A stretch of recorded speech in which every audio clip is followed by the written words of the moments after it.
اعوذ باللہ من الشیطان الرجیم، بسم اللہ الرحمن الرحیم۔ السلام علیکم۔ مجھے کافی دنوں سے ایک سوال کیا جا رہا تھا کہ قرآن پاک سے پہلے جو کتابیں آئیں اللہ تعالیٰ کی طرف سے،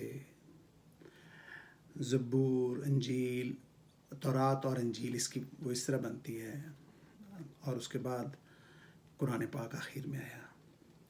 ان کو ہم سب مانتے ہیں، تبھی ہمارا ایمان پورا ہوتا ہے کہ جو آسمانی کتابیں ہیں، صحیفے ہیں، ان کو ہم ان پر بھی ایمان لاتے ہیں۔ یوم حساب، آخرت پر، قیامت کے روز پر بھی ایمان ہے۔ تو وہ ساری ہم مانتے ہیں، تو ان کے اوپر بلیو کیوں نہیں کرتے؟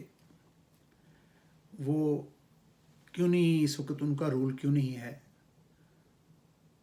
اور اب آخر میں قرآن پاک آیا ہے، تو اس کو ہی صرف کیوں مانتے ہیں؟ سوال بہت لمبا ہے، جواب اس کا بہت آسان اور چھوٹا سا جواب ہے۔ میں چاہتا ہوں کہ میرے بچوں کو اور سب کو، جو میرے دیکھنے والے ہیں، سننے والے ہیں، ان کو بھی یہ کلیئرٹی ہونی چاہیے، تاکہ ان کو بھی اگر کوئی سوال جواب کرتے ہیں لوگ، تو پیار سے جواب بھی اس کا دینا چاہیے، اور صحیح جواب بھی جو دے سکتا ہے وہی، اس کو اپنے مذہب کے بارے میں پتہ ہونا چاہیے نا جی، تاکہ صحیح جواب دے سکے۔ اس کی دو وجوہات ہیں۔ وہ جو پہلے کتابیں آئی تھیں، تورات، زبور، تورات اور انجیل۔ زبور آئی تھی حضرت داؤد علیہ السلام پہ، تورات آئی تھی حضرت موسیٰ پہ، اور انجیل جسے بائبل کہتے ہیں۔ آج کل بائبل کا بڑا نام آتا ہے، جو عیسائی بھائی ہیں ہمارے، جو عیسائی دوست ہیں، وہ اس پہ ایمان رکھتے ہیں۔ تو پہلے تو یہ میں بتا دوں کہ وہ جو کتابیں تھیں، صحیفے تھے، صحیفے بھی آئے تھے، کتابوں کی شکل کہہ لیں، جو پہلے نبیوں پہ آتے تھے، تو وہ آئے تھے انہی دور کے لیے۔ فرض کیا وہ دور اگر حضرت موسیٰ کا تھا، تو اسی قوم کے لیے تھے، قوم اسرائیل کے لیے، جنہیں یہودی کہتے ہیں، وہ اس وقت کے لیے تھے۔ اسی طرح جب زبور آئی تھی پہلے، تو وہ اسی قوم کے لیے، اس زمانے کے لیے تھی جو اس وقت زمانے میں وہ لوگ تھے۔ اسی طرح پھر بائبل انجیل آئی، تو وہ بھی اسی دور کے لیے آئی جس دور میں حضرت عیسیٰ تشریف لائے، اور وہ لوگوں کے لیے، اس دور کے لیے وہ تھا۔ قرآن پاک کا جو ہے، اور پھر جب وہ چلتی رہی تو لوگوں نے اس کی مرضی میں اپنی جو جس طرح بھی مولوی کرتے ہیں ہمارے، اللہ معاف کرے، اپنے مرضی سے جس طرح مرضی انٹرپریٹیشن کیے جاتے ہیں باتوں میں۔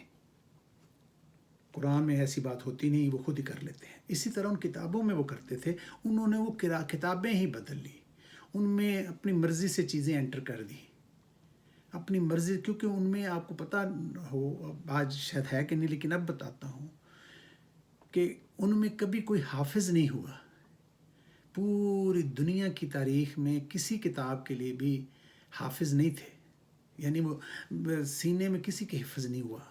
یہ ہمارے قرآن پاک کا یہ سب سے بڑا معجزہ ہے کہ ہر دور میں، جس دن سے یہ قرآن پاک نازل ہوا ہے، لوگوں کے سینے میں اللہ نے محفوظ خانہ کرنا شروع کر دیا تھا، اس کو سینوں میں محفوظ تھا، کہ اگر ایک کو غلطی کرتا ہے تو 10 لوگ ہوں گے وہ غلطی کو درست کرتے ہیں۔ جیسے آج بھی رمضان میں، جب خیر سے رمضان آ بھی رہا ہے، تو حافظ آگے اگر بول رہا ہے، تو اگر اس نے غلطی کی ہے، تو پیچھے 10 آدمی ایسے ہوں گے جو کہیں گے کہ ایسے نہیں، ایسے، پیچھے سے آواز دے دیں گے، آواز کریکٹ کر دیں گے اس کو۔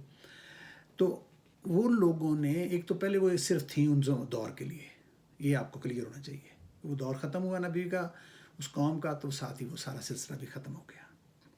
اس زمانے کے لیے وہ آئی تھی، اور پھر لوگوں نے اس میں اتنی وہ کر لی، چینجز کر لی اپنی مرضی سے۔ بادشاہوں نے، اس وقت کے لوگوں نے جو بڑے تھے، وہ اپنی مرضی سے اس میں وہ چینجز کر لیتے تھے، جو تھے ان کے کیا ورشنز بدل لیتے تھے۔ قرآن پاک کی اہمیت اس لیے ہے، سب سے پہلی اہمیت یہ ہے کہ یہ جب آیا ہے تو یہ قیامت تک اس کے بعد نہ کوئی اور کتاب، چونکہ نبی کوئی نہیں آئے گا، رسول پاک صلی اللہ علیہ وسلم آخر الزمان نبی ہیں، قرآن پاک میں کلیئر آ گیا ہے کہ آپ کے بعد، اور آپ آخری نبی ہیں، آپ کے بعد نبوت کا سلسلہ ختم ہو گیا ہے، اور آپ کے بعد کوئی نبی نہیں ہوگا، اور رسول پاک نے بھی بارہا یہی فرمایا ہے۔ اور قرآن پاک آخری کتاب ہے جو اللہ کی طرف سے نازل کی گئی۔ اور اب اگر یہ تھا کہ دوسری کتابوں میں آ گئی ہیں تبدیلیاں، چینجز لوگوں نے اپنی مرضی سے کر لیں، تو وقت کے ساتھ اس کے ساتھ کیا ہوگا؟ قرآن پاک میں، اس کا جواب بھی اللہ ہی نے دے دیا ہے. میں وہ آپ کی معلومات کے لیے پیش کر دیتا ہوں. یہ ہے سپارہ 13 ہے جی، اور سورہ ہے جی الحجر ہے جی. اور یہ سورت جو ہے الحجر، یہ ہے 15 نمبر سورت ہے جی. اور اس کی جو آیت مبارکہ ہے، کلیئر کٹ اللہ پاک نے اس پہ حکم دے دیا. 7ویں آیت ختم ہو رہی ہے جی ہیں، اور 8ویں آیت سے شروع ہوتا ہے. کیا اللہ پاک فرما رہے ہیں؟ اِنَّا نَحْنُ نَزَّلْنَا الذِّكْرَ وَإِنَّا لَهُ لَحَافِظُونَ. بے شک، وداؤٹ اینی ڈاؤٹ، ہم نے یہ نصیحت اتاری ہے، یہ کتاب اتاری ہے، یہ قرآن پاک کو اتارا ہے.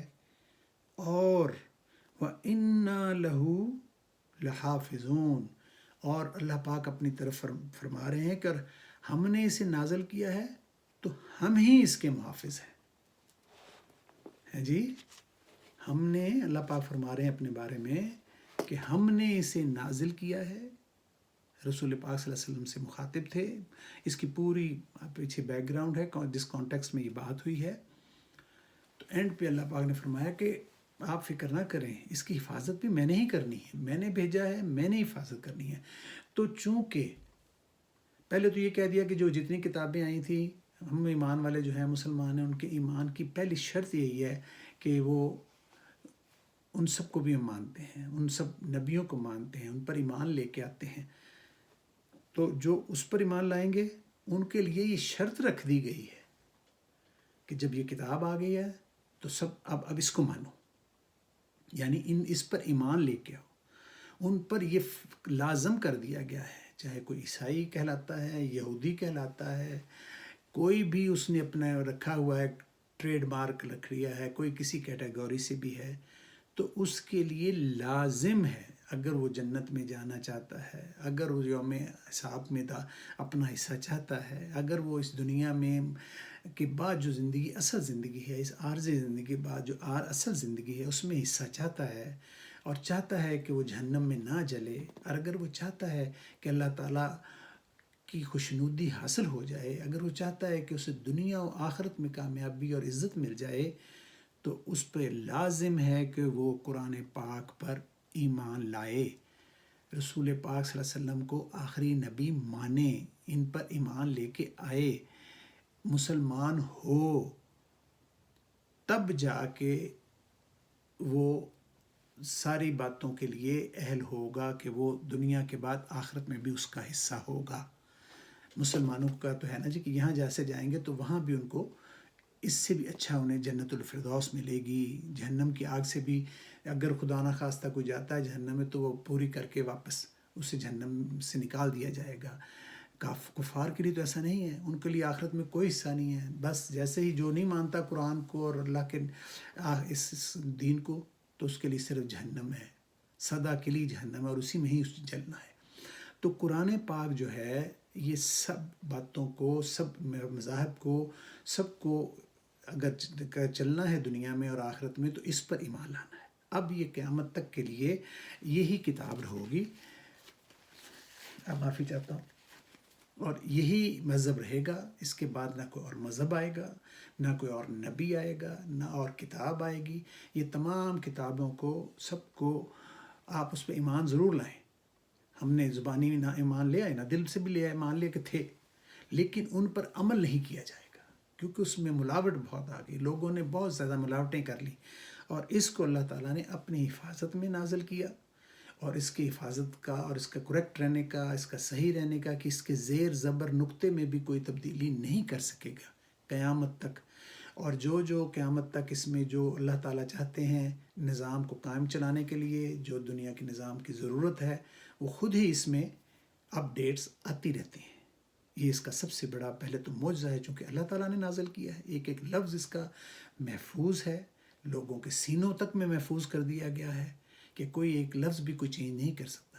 تو سب کو یہ لازم قرار دے دیا گیا ہے کہ کوئی کسی بھی مذہب کا تھا، وہ اس وقت کے لیے تھی کتابیں، اب ان کے پہ لازم ہے کہ وہ اس پر ایمان لائیں، قرآن پاک پر کلمہ پڑھیں اور رسول پاک صلی اللہ علیہ وسلم کو آخری نبی مانیں اور ان پر ایمان لائیں، اور بس پھر ہی ان کی کسی طرح سے دنیا اور آخرت میں نجات ہو سکتی ہے۔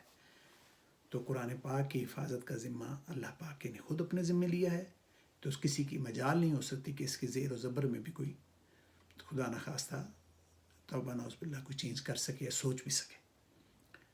اللہ تعالیٰ ہمیں اللہ کے احکامات پر چلنے کی توفیق دے اور ہمیں ہر شر اور برائی سے، ذلت و رسوائی سے، آزمائشوں سے بچائے اور ہم سب کے لیے آسانیاں پیدا کرے۔ اللہ حافظ۔